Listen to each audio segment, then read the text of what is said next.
తగ్గిపోయి మనిషి చనిపోయే పరిస్థితి కూడా ఏర్పడతా ఉంది, చనిపోతూ ఉన్నారు.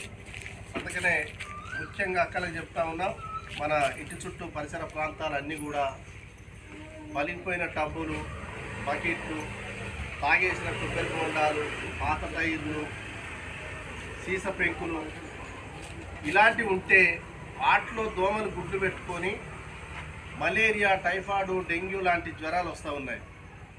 మనకు తెలియక ఏముంది, మన జాగే ఖాళీగానే ఉంది కదా, వేస్తే ఏం పోతుందని మనం వేస్తూ ఉన్నాం. కొంచెం జాగ్రత్తలు వహించాలని చెప్తూ కార్యక్రమాన్ని ఉద్దేశించి జాగ్రత్త జాగ్రత్త తమ్ముడా జాగ్రత్త అంటూ వెన్నెలరాజు గారు పాట. జాగ్రత్త జాగ్రత్త తమ్ముడా జాగ్రత్త జాగ్రత్త జాగ్రత్త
పడుతుంది కదా నాకు.